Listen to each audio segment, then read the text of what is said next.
નમસ્કાર વિદ્યાર્થી મિત્રો, ગયા લેક્ચરમાં આપણે ચેપ્ટર નંબર 13 ગતિવાદ એની તમામ થિયરીઓ પૂરી કરી. ત્યાર પછીના આજના લેક્ચરમાં આપણે હવે ચેપ્ટર નંબર 13 ના જે કંઈ સ્વાધ્યાયના અને ઉદાહરણના દાખલાઓ બાકી છે એ આપણે ગણીએ. તો સૌપ્રથમ આપણે જોઈએ સ્વાધ્યાયનો દાખલા નંબર 13.3 કે જેની રકમમાં આપણને એક આલેખ આપેલો છે. આલેખ કોનાથી કોના વિરુદ્ધનો છે? તો કે આલેખ PV/T વિરુદ્ધ P નો છે. બરાબર, આવો એક આલેખ આપણે થિયરીની અંદર જોઈ ગયા છીએ. એવો જ આલેખ આપણને PV/T વિરુદ્ધ P નો આપેલો છે. બરાબર, અને આ આલેખ ઉપરથી આપણને 4 પ્રશ્નો પૂછેલા છે. એ ચારે 4 પ્રશ્નોના આપણે અહીંયા જવાબ આપવાના છે. બરાબર, તો જુઓ ટેક્સ્ટ બુકમાં સ્વાધ્યાયનો દાખલા નંબર 13.3 એની રકમમાં આપણને કીધું છે કે બે અલગ અલગ તાપમાને 1 × 10⁻³ કિલોગ્રામ ઓક્સિજન વાયુ માટે PV/T વિરુદ્ધ P નો આલેખ આકૃતિમાં દર્શાવ્યો છે. ઓક્સિજનનું દળ આપણને આપેલું છે. ઓક્સિજનનું દળ કેટલું છે? 1 × 10⁻³ કિલોગ્રામ. આટલા દળનો ઓક્સિજન વાયુ છે. બરાબર, એના માટે આકૃતિમાં PV/T વિરુદ્ધ P નો આલેખ આપણને આપેલો છે. પહેલો પ્રશ્ન એમાં આપણને પૂછ્યો છે કે ત્રુટક વક્ર શું દર્શાવે છે? પ્રશ્ન નંબર A, ત્રુટક વક્ર શું દર્શાવે છે? તો આલેખ જોઈને જ આપણને ખબર પડી જાય. થિયરીમાં આપણે ભણી ગયા છીએ કે PV/T વિરુદ્ધ P નો. ખરેખર થિયરીમાં આપણી પાસે શું હતું? PV ના છેદમાં μT.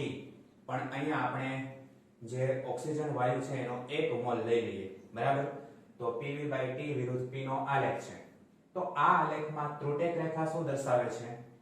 તો દબાણ P ની અક્ષને સમાંતર જે આ ત્રુટક રેખા છે એ આદર્શ વાયુ માટેનો વક્ર છે. શેના માટેનો છે? આદર્શ વાયુ માટેનો વક્ર. તો આપણે જવાબ લખીએ કે ત્રુટક વક્ર દબાણ P ની અક્ષને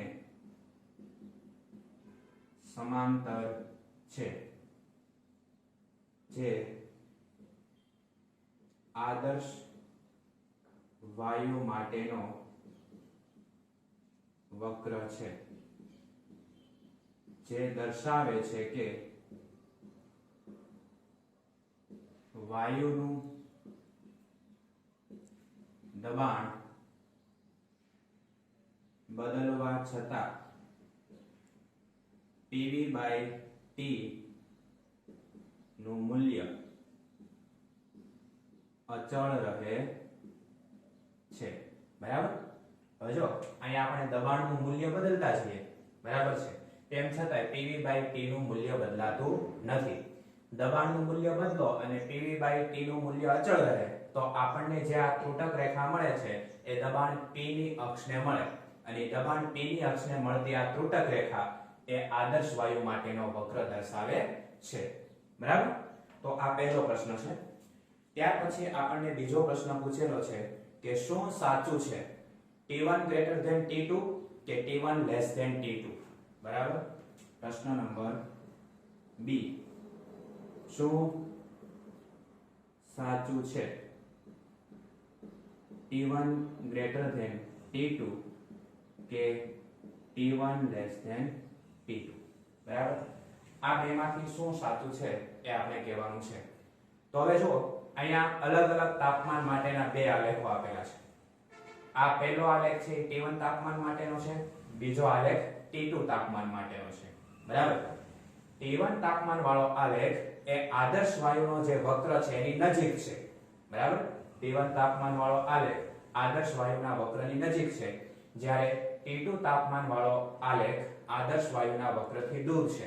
અને આપણે આ આલેખની સમજૂતીમાં પણ કીધું હતું કે જેમ જેમ આપણે તાપમાન વધારતા જઈએ તેમ તેમ વાસ્તવિક વાયુની વર્તુણક એ આદર્શ વાયુની વર્તુણક જેવી હોય છે, બરાબર છે? તો આ જે સળંગ લીટી વડે આપણે આલેખો દર્શાવ્યા છે T1 અને T2 તાપમાન વાળા, એ વાસ્તવિક વાયુ માટે છે. ત્રુટક વાળો છે આલેખ એ આદર્શ વાયુ માટે છે. તો T1 તાપમાન વાળો આલેખ આદર્શ વાયુના વક્રની નજીક છે, T2 તાપમાન વાળો આલેખ આદર્શ વાયુના વક્રની દૂર છે. જેમ જેમ આપણે તાપમાન વધારશું તેમ તેમ આ વાસ્તવિક વાયુઓની વર્તુણક છે એ આદર્શ વાયુઓની વર્તુણક જેવી થશે. માટે T1 તાપમાન વાળો આલેખ છે આદર્શ વાયુના વક્રની નજીક હોવાથી આપણે એમ કહી શકીએ કે T1 T2 એ સાચું છે, બરાબર? શું સાચું છે? કે T1 T2, બરાબર છે? આના કરતા આ તાપમાન કેવું હશે? વધારે હશે. અને જેમ જેમ તાપમાન વધશે તેમ તેમ વાસ્તવિક વાયુઓની વર્તુણક એ આદર્શ વાયુઓની વર્તુણક જેવી હશે, બરાબર છે? તો આ છે આપણો પ્રશ્ન નંબર બી. ત્યાર પછી આપણે સી નંબરનો પ્રશ્ન જોઈએ. એમાં આપણને કીધું છે કે બે અલગ તાપમાને 1 × 10⁻13 કિલોગ્રામ ઓક્સિજન વાયુ માટે PV/T વિરુદ્ધ P નો આલેખ આકૃતિમાં દર્શાવ્યો છે. વક્રો y અક્ષને જ્યાં મળે છે ત્યાં PV/T નું મૂલ્ય શું છે? બરાબર? પ્રશ્ન આપણને શું પૂછ્યો છે કે વક્રો y અક્ષને જ્યાં મળે છે ત્યાં PV/T નું મૂલ્ય શું છે? તો હવે આપણે જોઈ શકીએ છીએ કે y અક્ષને આ ત્રણે ત્રણ વક્રો આ બિંદુ પાસે મળે છે, બરાબર છે? તો આ બિંદુ આગળ PV/T નું મૂલ્ય કેટલું હશે એ આપણે શોધવાનું છે. તો સૌપ્રથમ આપણે શું કરીએ તો કે T1 અને T2 તાપમાન વાળા વક્રો y અક્ષને જે બિંદુએ મળે છે એ જ બિંદુએ આદર્શ વાયુનો વક્ર પણ મળે છે. ફરીવાર અહીંયા આપણે PV/T વિરુદ્ધ P નો જે આલેખ છે એમાં T1 અને T2 તાપમાન વાળા વક્રો y અક્ષને જે બિંદુએ મળે છે એ જ બિંદુએ આપણને આદર્શ વાયુનો વક્ર પણ મળે છે. તેથી આપણે આવું સમીકરણ વાપરી શકીએ PV =μRT. આ સમીકરણ આપણે વાપરી શકીએ. આપણે મૂલ્ય શેનું જોઈએ છે? PV/T નું. તો આપણે આવું લખીએ કે PV/T બરાબર μR. આને હું સમીકરણ નંબર 1 કહું, બરાબર? આ મૂલ્ય આપણે જોઈએ છે. આ તો અચળાંક છે જ. હવે આપણી પાસે μ છે નહીં, બરાબર? તો વાયુઓની મોલ સંખ્યા આપણે ગણી લઈએ અને એની કિંમત આપણે આમાં મૂકી દઈએ તો આપણને PV/T નું મૂલ્ય મળી જાય. તો વાયુની મોલ સંખ્યા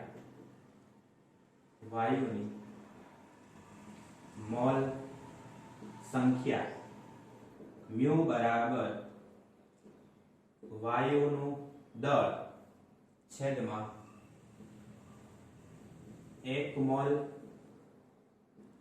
વાયુનું દળ. હવે વાયુ કયો આપણને આપેલો છે? ઓક્સિજન. કેટલા દળનો છે? 1 × 10⁻³ કિલોગ્રામ. તો 1 × 10⁻³ કિલોગ્રામ. અને 1 મોલ ઓક્સિજન એનું દળ કેટલું થાય? તો કે આપણે અહીં લખી દઈએ કે 1 મોલ ઓક્સિજનનું દળ 32 U છે.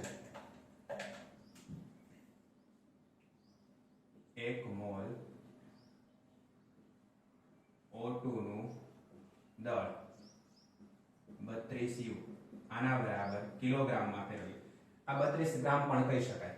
32 × 10⁻³ કિલોગ્રામ. તો આ 1 મોલ O2 નું દળ છે કેટલું? 32 ગ્રામ, બરાબર? ઈ કિંમત અહીંયા મૂકી દઈએ. 1 મોલ વાયુનું દળ તો 32 × 10⁻³ તો આ 10⁻³ કેન્સલ. તો આપણને μ બરાબર કેટલા મળે? તો કે 1/32. આને આપણે 2 કહીએ. તો સમીકરણ 2 ની કિંમત 1 માં મૂકી દઈએ. સમીકરણ 2 ની કિંમત સમીકરણ 1 માં મૂકતા તો આપણને જે જવાબ મળે છે એ શું મળશે? પીવી ના છેદમાં ટી બરાબર મ્યુ એટલે કેટલા 1/32 ગુણ્યા આર તો વાયુ અચળાંક છે એનું મૂલ્ય કેટલું છે 8.31 તો પીવી ના છેદમાં ડી બરાબર 8.31 ભાગ્યા આપણે 32 કરીએ તો એ જે જવાબ મળે છે 0.26 જૂલ પ્રતિ કેલ્વિન 0.26 જૂલ પ્રતિ કેલ્વિન તો આ આપણને જવાબ મળી ગયો કે આલેખના આ વક્રો y અક્ષને જે બિંદુ આગળ છેદે છે એ બિંદુનું મૂલ્ય કેટલું હશે 0.26 જૂલ પ્રતિ કેલ્વિન બરાબર છે। ત્યાર પછીનો પ્રશ્ન નંબર ડી જો ટેક્સ્ટ બુકમાં એની રકમ આપણને કંઈક આવી આપેલી છે કે જો આપણે 1 × 10⁻³ કિલોગ્રામ હાઇડ્રોજન માટે આવા વક્રો મેળવ્યા હોત તો આ વક્રો y અક્ષને જ્યાં મળે છે ત્યાં આપણને શું આ જ મૂલ્ય મળત જો ના તો હાઇડ્રોજનના કયા દળ માટે આપણને pV/T નું એ જ મૂલ્ય મળે હાઇડ્રોજનનું મોલર દળ 2.02 u આપણને આપેલું છે। હવે આ પ્રશ્ન નંબર ડી ની અંદર આપણને શું કીધું છે તો અત્યાર સુધી આપણે આ આલેખ શેના માટેનો વિચારેલો છે તો કે 1 × 10⁻³ કિલોગ્રામ ઓક્સિજન વાયુ માટે બરાબર અને એના માટેનો જે આલેખ y અક્ષને જ્યાં છેદે છે ત્યાં આપણને મૂલ્ય કેટલું મળે છે 0.26 જૂલ પ્રતિ કેલ્વિન। હવે આપણને પ્રશ્ન નંબર ડી માં એવું કીધું છે કે જો આપણે આટલા જ દળનું એટલે કે 1 × 10⁻³ કિલોગ્રામ હાઇડ્રોજન વાયુ ઓક્સિજનની જગ્યાએ હાઇડ્રોજન વાયુ માટે આપણે pV/T વિરુદ્ધ P નો આલેખ દોરીએ બરાબર તો આ આલેખ y અક્ષને જ્યાં છેદે છે ત્યાં આપણને આ જ મૂલ્ય મળે એવો આપણને પ્રશ્ન પૂછેલો છે। ફરીવાર ઓક્સિજનની જગ્યાએ જો આપણે 1 × 10⁻³ કિલોગ્રામ હાઇડ્રોજન વાયુ માટે આપણે pV/T વિરુદ્ધ P નો આલેખ દોરીએ તો શું આ આલેખના વક્રો y અક્ષને જે બિંદુ આગળ મળે છે તે બિંદુ આગળનું મૂલ્ય ઓક્સિજન માટે જે મળતું હતું એ જ મૂલ્ય હાઇડ્રોજન વાયુ માટે મળે છે તો એનો જવાબ છે ના જવાબ શું આવશે ના બરાબર હાઇડ્રોજન વાયુ માટેનો આલેખ y અક્ષને જ્યાં છેદે છે ત્યાં આગળ pV/T નું મૂલ્ય આપણને 0.26 મળશે નહીં તો એનું કારણ શું કારણ કે pV/T નું મૂલ્ય વાયુના દળ પર આધાર રાખે છે કોના ઉપર આધાર રાખે છે વાયુના દળ ઉપર બરાબર છે હાઇડ્રોજન વાયુનું મોલર દળ એ આપણને આપેલું છે 2.02 હાઇડ્રોજન વાયુનું મોલર દળ બરાબર 2.02 u is equal to 2.02 ગુણ્યા 10⁻³ કિલોગ્રામ હાઇડ્રોજન વાયુનું મોલર દળ કેટલું છે 2.02 અથવા તો 2.02 ગ્રામ એને કિલોગ્રામમાં ફેરવીએ તો 2.02 ગુણ્યા 10⁻³ કિલોગ્રામ એટલે હાઇડ્રોજન વાયુનું મોલર દળ આટલું છે ઓક્સિજન વાયુનું મોલર દળ આટલું છે pV/T નું મૂલ્ય વાયુના દળ ઉપર આધાર રાખે છે બરાબર તો ઓક્સિજન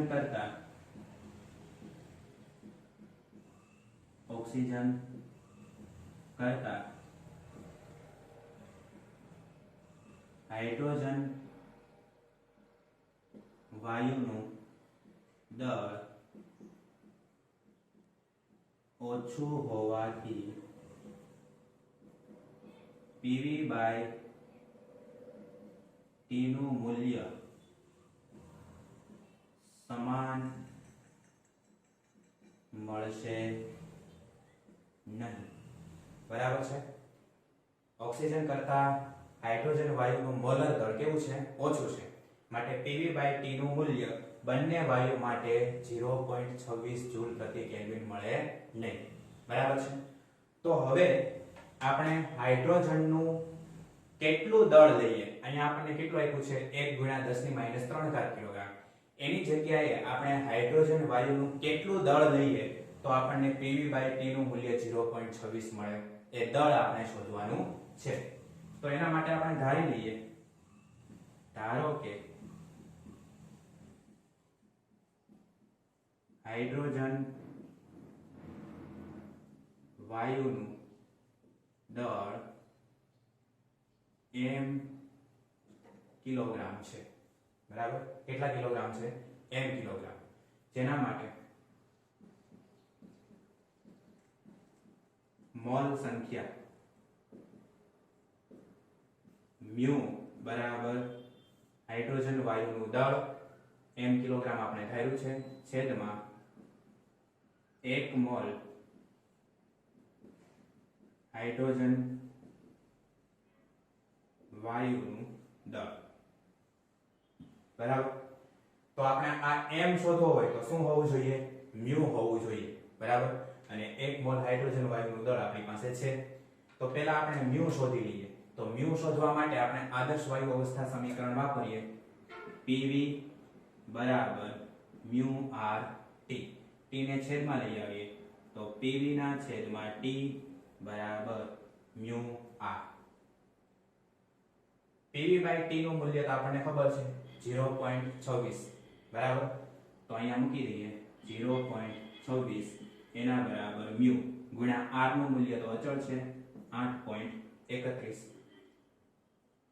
તો મ્યુ બરાબર 0.26 ભાગ્યા 8.31. તો મ્યુ બરાબર આપણને જે જવાબ મળે છે એ મળશે 0.0313 મોલ. કેટલું મળે છે? 0.0313 મોલ. તો આપણને હાઇડ્રોજન વાયુની મોલ સંખ્યા મ્યુ મળી. બરાબર.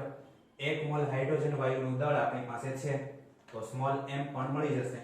બરાબર. તો આ ઉપરનો ભાગ છે એ હું કાઢું છું.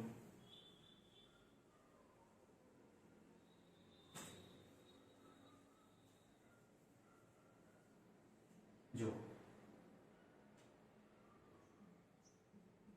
હાઇડ્રોજન વાયુનું દળ આ m એના બરાબર મોલ સંખ્યા ગુણ્યા 1 મોલ H2 નું દળ. હાઇડ્રોજન વાયુનું દળ શેના વડે દર્શાવ્યું છે? m વડે. મોલ સંખ્યા એટલે મ્યુ એને ગુણ્યા 1 મોલ હાઇડ્રોજન વાયુનું દળ એને આપણે કેપિટલ M વડે દર્શાવીએ. તો સ્મોલ m બરાબર મ્યુ કેટલું મળ્યું છે? 0.0313 ગુણ્યા મોલર દળ કેટલું છે?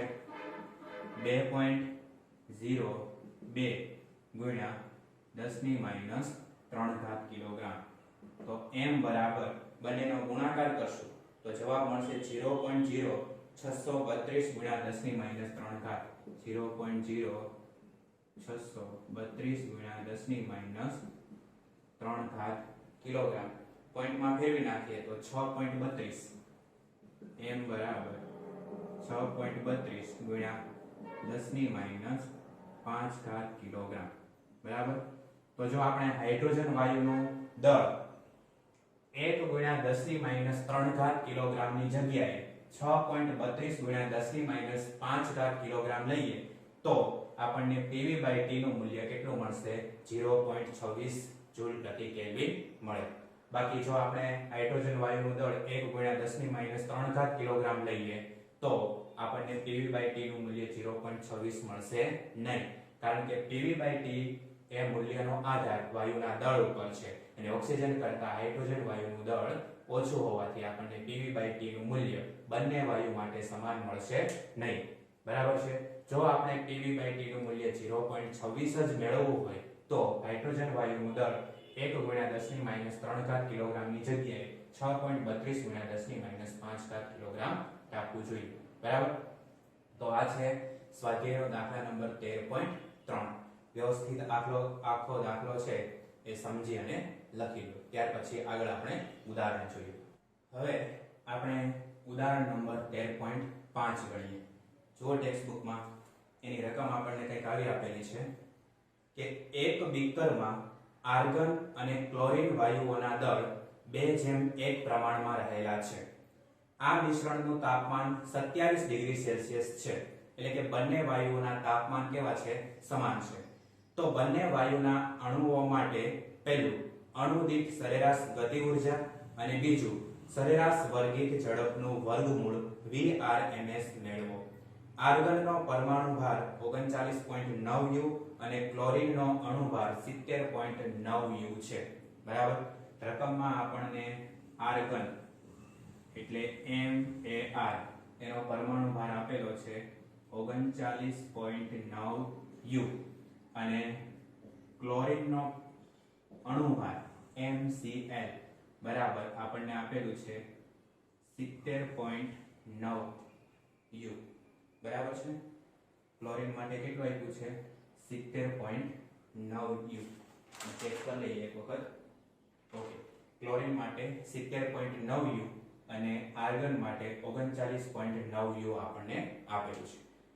કારણ કે આર્ગન છે એ એક પરમાણવિક વાયુ છે અને ક્લોરીન છે એ દ્વિપરમાણવિક વાયુ છે બરાબર। એટલે ક્લોરીનના એક અણુનું અણુભાર કેટલો? 70.9 U અને આર્ગનના એક પરમાણુનો પરમાણુભાર કેટલો? 39.9 U બરાબર। આટલી વસ્તુ આપણને રકમમાં આપેલી છે।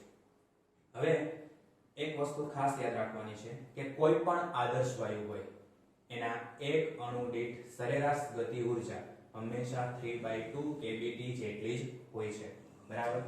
કોઈ પણ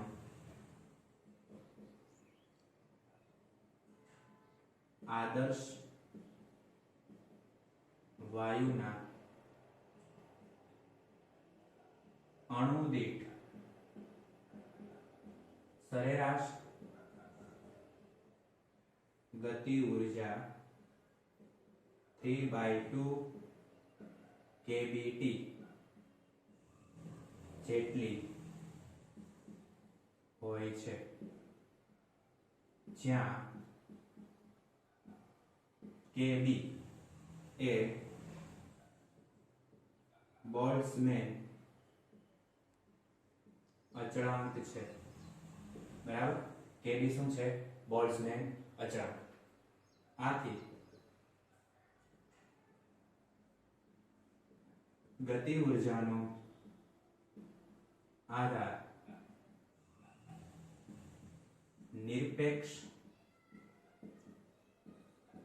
તાપમાન પર રહેલો છે, વાયુના પ્રકાર પર નહીં બરાબર। હવે અહીંયા જુઓ આપણે શું લખ્યું છે કે કોઈ પણ આદર્શ વાયુના અણુ દીઠ સરેરાશ ગતિ ઊર્જા 3/2 kBT જેટલી હોય છે, જ્યાં kB એ તો શું છે? બોલ્ટ્ઝમાન અચળાંક। 3/2 એ પણ અચળ છે બરાબર। તો અણુની ગતિ ઊર્જા એનો આધાર કોના ઉપર રહેલો છે? તાપમાન ઉપર રહેલો છે। વાયુના પ્રકાર ઉપર ગતિ ઊર્જાનો આધાર નથી। વાયુના પ્રકાર એટલે તો કે એક પરમાણવિક, દ્વિપરમાણવિક, બહુપરમાણવિક આવા અલગ અલગ પ્રકાર ઉપર વાયુના અણુઓની ગતિ ઊર્જાનો આધાર નથી। ગતિ ઊર્જાનો આધાર ફક્ત તાપમાન ઉપર રહેલો છે બરાબર। તો પહેલો આપણો જે પ્રશ્ન છે એ શું પૂછેલો છે કે અણુ દીઠ સરેરાશ ગતિ ઊર્જા કેટલી હશે? તો અણુ દીઠ સરેરાશ ગતિ ઊર્જા k બરાબર 3/2 kBT માં 3/2 kB અચળ છે અને T બંને વાયુ માટે સમાન છે બરાબર। રકમમાં આપણને આપેલું છે વાયુના મિશ્રણનું તાપમાન 27 ડિગ્રી સેલ્સિયસ છે મતલબ કે આર્ગન અને ક્લોરીન આ બંને વાયુઓનું તાપમાન કેવું છે? સમાન છે. અને 3/2 kBT એમાં 3/2 અને kB અચળ છે. તાપમાન બંને વાયુ માટે સમાન છે. તો આપણે આર્ગનની ગતિ ઊર્જા અને ક્લોરીનની ગતિ ઊર્જા એનો ગુણોત્તર લઈએ તો બંને માટે આર્ગનની ગતિ ઊર્જા 1 અને ક્લોરીનની ગતિ ઊર્જા પણ કેટલી આવશે? 1. કારણ કે આ વસ્તુ અચળ છે અને તાપમાન બંને માટે સમાન છે. બરાબર? તો એનો ગુણોત્તર લઈ લો તો 1/1 બરાબર કેટલો આવશે? 1. કારણ કે અંશ અને છેદમાંથી 3/2 kBT કેન્સલ થઈ જશે. તો બંને વાયુઓ માટે અણુ દીઠ સરેરાશ ગતિ ઊર્જા 1 જેટલી હોય. બરાબર? બીજું આપણે શું મેળવવાનું છે? રકમમાં શું કીધું છે? તો કે અણુ દીઠ આપણે સરેરાશ વર્ગિત ઝડપનું વર્ગમૂળ Vrms મેળવવાનું છે. બરાબર? સરેરાશ વર્ગિત ઝડપનું વર્ગમૂળ Vrms મેળવવાનું છે. તો અહીંયા આપણે નંબર 2 કરીને લખીએ. અણુ દીઠ સરેરાશ ગતિ ઊર્જા, અણુ દીઠ સરેરાશ ગતિ ઊર્જા k બરાબર શું થાય? 3/2 kBT. હવે k બરાબર આપણે આદર્શ વાયુના એક અણુની સરેરાશ સુરેખ ગતિ ઊર્જા શું લખતા હતા? 1/2 mv² બરાબર 3/2 kBT. તો અહીંયા k બરાબર શું લખું છું હું? 1/2 mv². પણ અહીંયા હું લખીશ rms કારણ કે આપણે શું મેળવવાનું છે? સરેરાશ વર્ગિત નું વર્ગમૂળ મેળવવાનું છે. એટલે અહીંયા Vrms લખું છું. એના બરાબર શું થશે? 3/2 kBT. બરાબર છે? હવે બંને બાજુથી આપણે 2 2 કેન્સલ કરી નાખીએ તો v² rms આપણને શું મળશે? v² rms બરાબર 3 kBT છેદમાં m. બરાબર? v² rms બરાબર 3 kBT છેદમાં m મળે છે. તો vrms બરાબર 1 ના છેદમાં આપણે સ્ક્વેર જ રાખીએ is proportional to m. બરાબર? v² rms is proportional to 1/m. કારણ લખી દઈએ. 3 kBT બરાબર કેવા છે? અચળ. kB બોલ્ટ્ઝમાન અચળાંક છે, t તાપમાન છે અને 3 એ સંખ્યા છે. તો 3 kBT અચળ છે. તો ઝડપ છે એનો આધાર કોના ઉપર છે? વાયુના દળ ઉપર છે. બરાબર? આની આ જ વસ્તુ મારે ક્લોરીન અને આર્ગન માટે લખવાની છે. તો આપણે શું લખી શકીએ કે v² rms આર્ગન માટે is proportional to m argon અને v² rms કોના માટે લખીએ? હવે ક્લોરીન માટે. કોના સમપ્રમાણમાં હશે? તો કે એના દળના વ્યસ્ત પ્રમાણમાં. બરાબર છે? તો આર્ગન અને ક્લોરીન બંને વાયુ માટે લખ્યું. બંનેનો આપણે ગુણોત્તર લઈ લઈએ તો શું લખાય? v² rms એટ આર્ગન અને છેદમાં v² rms એટ ક્લોરીન બરાબર ક્લોરીનનું દળ છેદમાં આર્ગનનું દળ. કારણ કે છેદનો છેદ ક્યાં જતો રહેશે? અંશમાં જતો રહેશે. એટલે v² rms આર્ગન અને v² rms cl બરાબર mcl છેદમાં mar. આને હું સમીકરણ નંબર 1 આપું છું.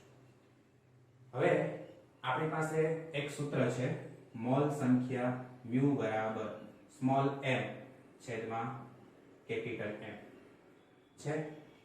તો અહીંથી હું m ને સૂત્રનો કર્તા બનાવું તો m બરાબર શું લખાય? mu m. હવે આ mu છે ને એ બંને વાયુ માટે સમાન છે.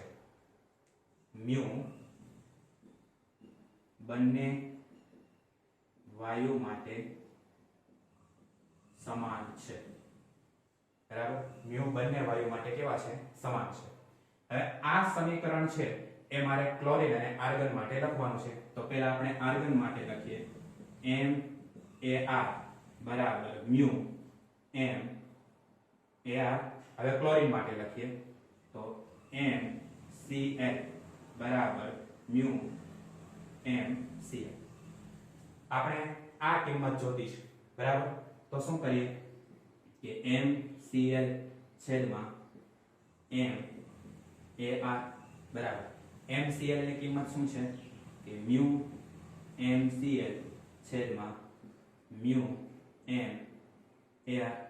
mu કેન્સલ થઈ જાય તો આના બરાબર આપણને શું મળશે MCl છેદમાં MAR. સમીકરણ નંબર 2. હવે સમીકરણ 2 ની કિંમત આપણે 1 માં મૂકી દઈએ તો સમીકરણ 2 ની કિંમત 1 માં મૂકતા આપણને શું મળશે v² RMS at argon છેદમાં v² RMS at chlorine બરાબર MCl છેદમાં MAR બરાબર છે. હવે એની કિંમત આપણને આપેલી છે. MCl ની કિંમત આપણી પાસે છે કેટલી તો કે 70.9 અને MAR એની કિંમત આપણી પાસે છે 39.9.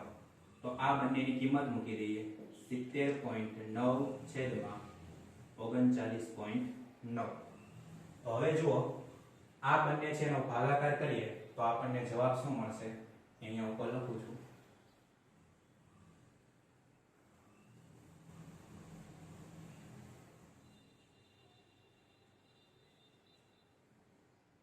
v²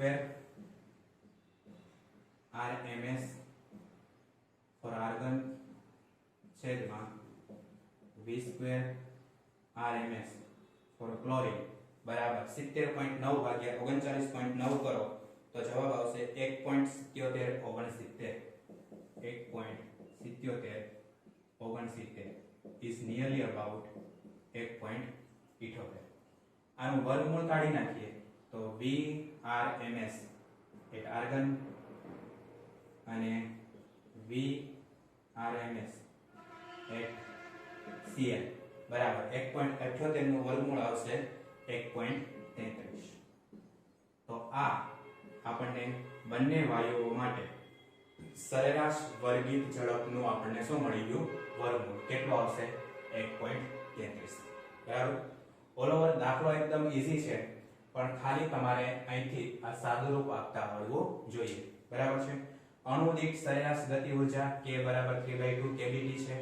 k ની જગ્યાએ આપણે 1/2 mv² RMS બરાબર 3/2 kBT લખ્યું બરાબર. 2 કેન્સલ કરી આ આપણને કિંમત મળી. એમાં 3 kBT અચળ છે એટલે આ કિંમત મળે.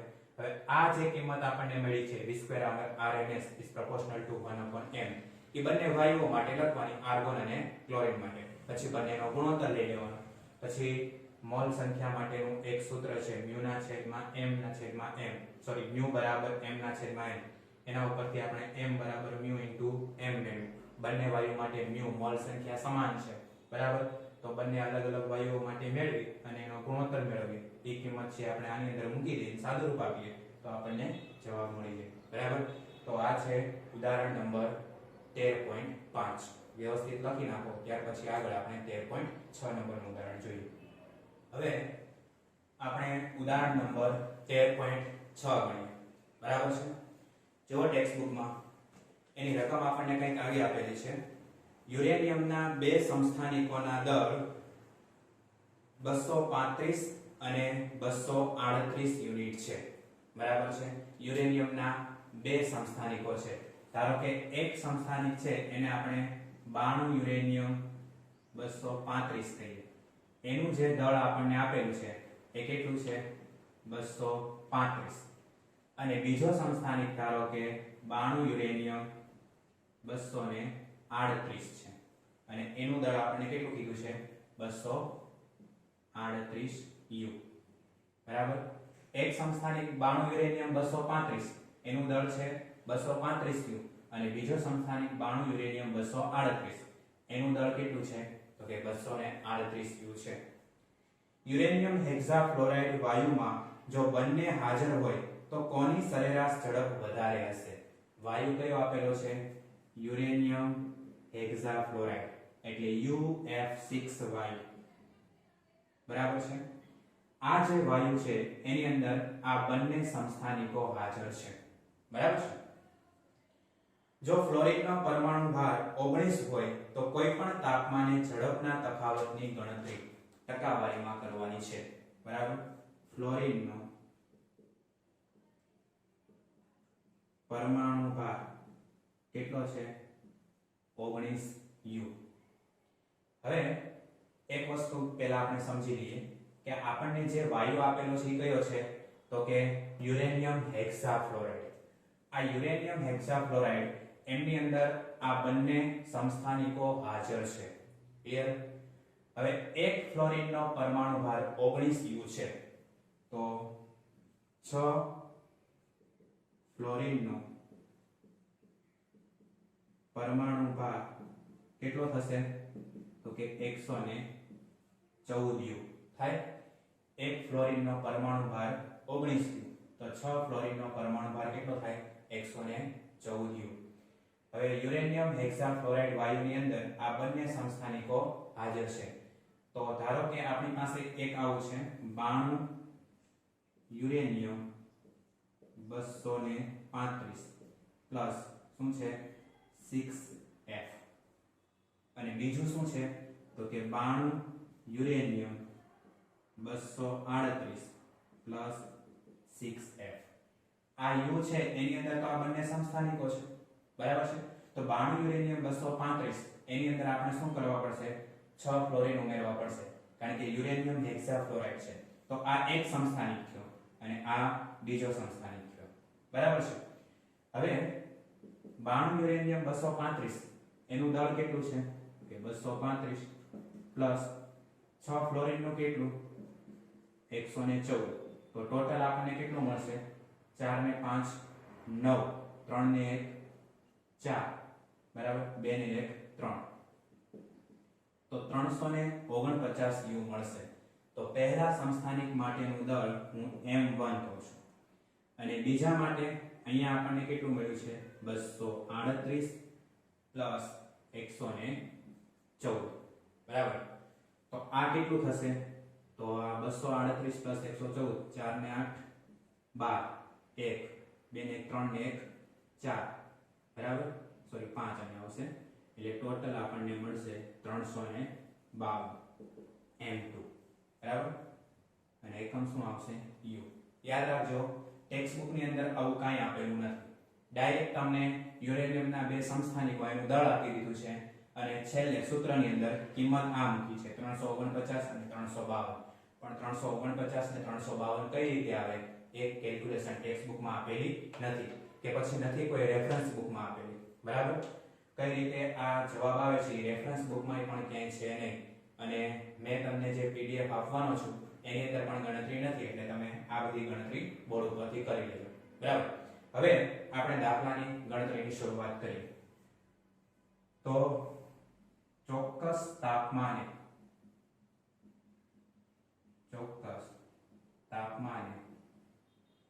કોઈ અણુની ગતિ ઊર્જા આપણે કેવી લેવાની છે? સરેરાશ ઝડપ લેવાની છે. તો આપણે જે સૂત્ર છે કેવું લખશું? 1/2m સરેરાશમાં શું રાખીશું? v², બરાબર, 3/2 kBT. તો 2 કેન્સલ કરી નાખીએ. 3 kBT કેવા છે? અચળ. 3 kBT બરાબર અચળ. ક્લિયર? તો v² બરાબર આપણને શું મળશે? 1/m. ખ્યાલ આવે? v² બરાબર આપણને શું મળે? 1/m. એનો મતલબ એવો કે જો વાયુનું દળ ઓછું હશે તો ઝડપ વધારે હશે, બરાબર છે, અને જો દળ વધારે હશે તો ઝડપ કેવી હશે? ઓછી હશે.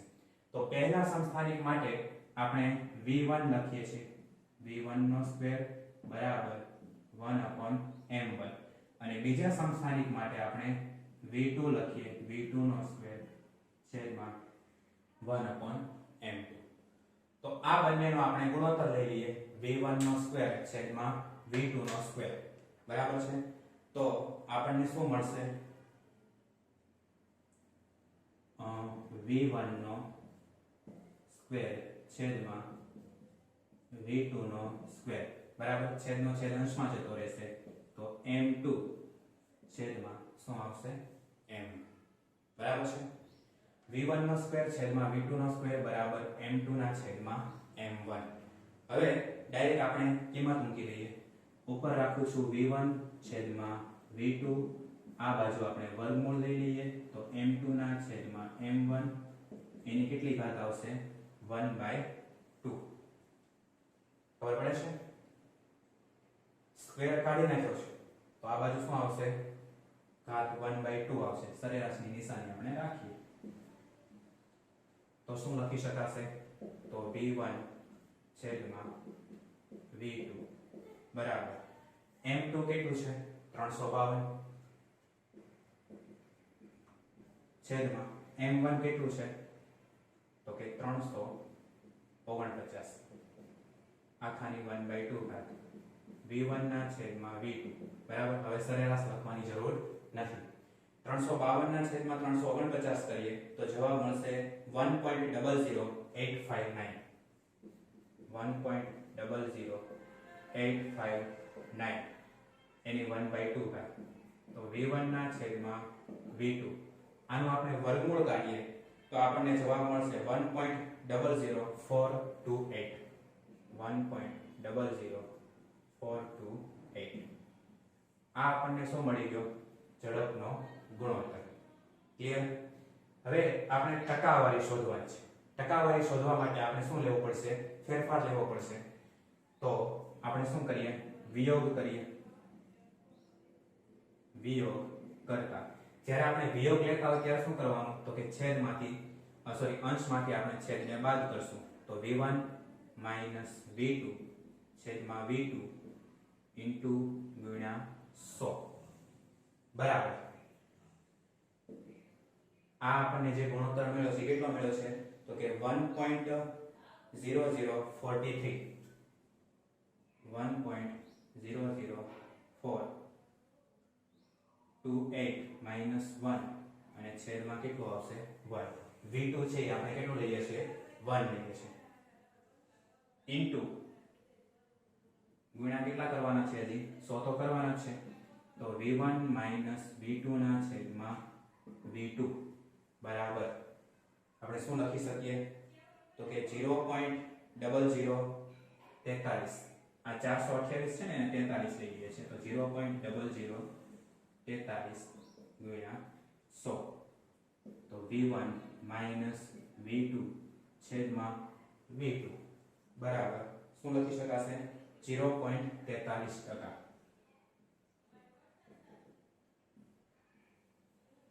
ખ્યાલ આવ્યો તો આપણને જે ટકાવારી છે વેગનો જે તફાવત છે ટકાવારીમાં કેટલો મળશે 0.43%. અહીંયા ખાસ યાદ રાખજો કે v2 ની કિંમત 1 કેમ લીધી તો v1 ના છેદમાં v2 બરાબર કેટલું મળ્યું છે આપણને 1.00428 તો છેદમાં હું 1 લખી નાખું તો v1 ની કિંમત આ થઈ જાય v2 ની કિંમત કેટલી થઈ જાય 1 પછી આપણે વિયોગ લીધો છે તો v1 v2 છેદમાં v2 ટકાવારીમાં શોધવાનું એટલે ગુણ્યા 100 બરાબર આ જે કિંમત છે એમાંથી 1 બાદ કરી નાખીએ અને ગુણ્યા 100 કરીએ તો 0.0043 આ જે મૂલ્ય છે ને 1.00428 એને આપણે 43 ગણી લઈએ છીએ તો 0.0043 ગુણ્યા 100 કરી નાખીએ તો ટકાવારીમાં જવાબ આપણને 0.43 મળી જશે બરાબર આ ગણતરી ઈઝી છે ખાસ આપણે આ ધ્યાનમાં રાખવાનું છે કોઈ પણ રેફરન્સ બુક કે ટેક્સ્ટ બુકમાં આ ગણતરી તમને મળશે નહીં એટલે ખાસ આ કઈ રીતે આવ્યું એ જોઈ લેજો બરાબર તો આ છે ઉદાહરણ નંબર 13.6 બરાબર વ્યવસ્થિત ગણી લ્યો ત્યાર પછી આપણે આગળનું ઉદાહરણ જોઈએ ત્યાર પછી આપણે ઉદાહરણ નંબર 13.8 ગણીએ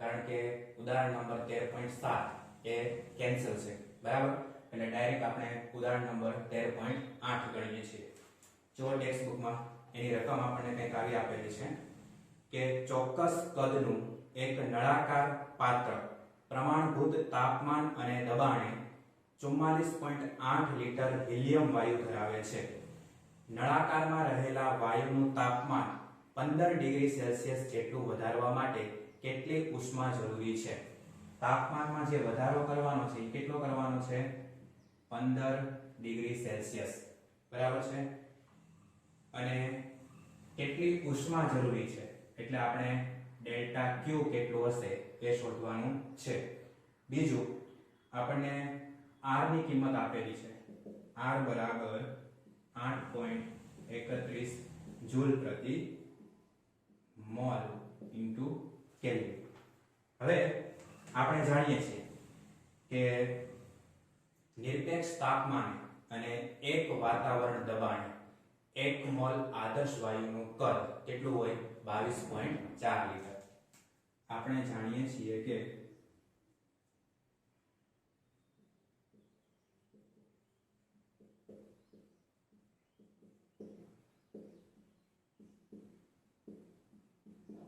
નિરપેક્ષ તાપમાને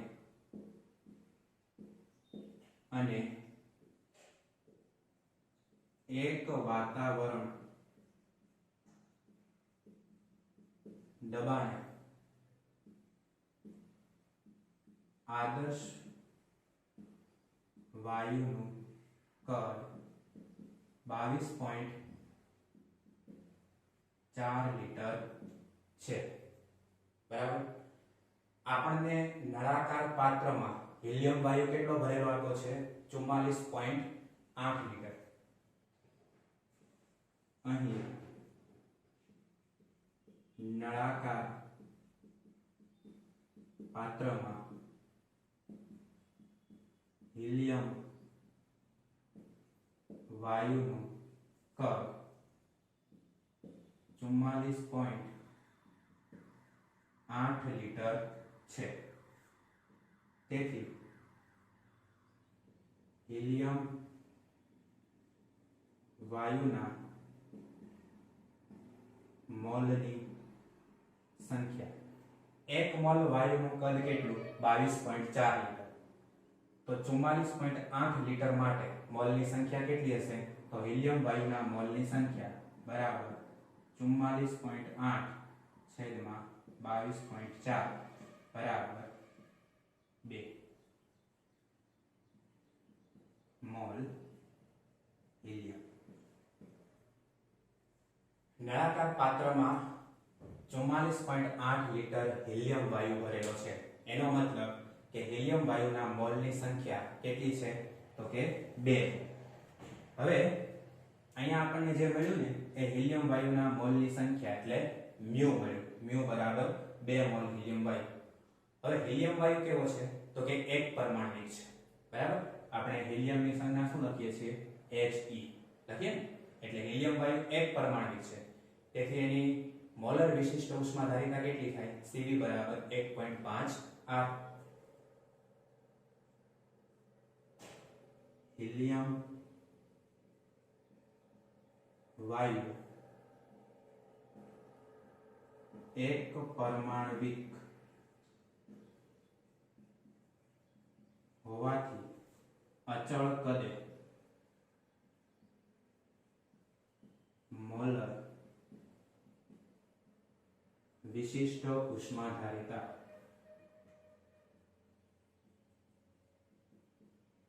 Cv બરાબર 1.5 R આ આપણે થિયરીમાં સાબિત કર્યું છે બરાબર હિલિયમ વાયુ એક પરમાણવિક હોવાથી અચળ કદે મોલર વિશિષ્ટ ઉષ્માધારિતા Cv બરાબર 1.5 R હવે આપણે શું કરવાનું છે તો કે કદ અચળ રાખી અને તાપમાનમાં 15 ડિગ્રી સેલ્સિયસ વધારો કરવો છે તો જરૂરી ઉષ્મા કેટલી હવે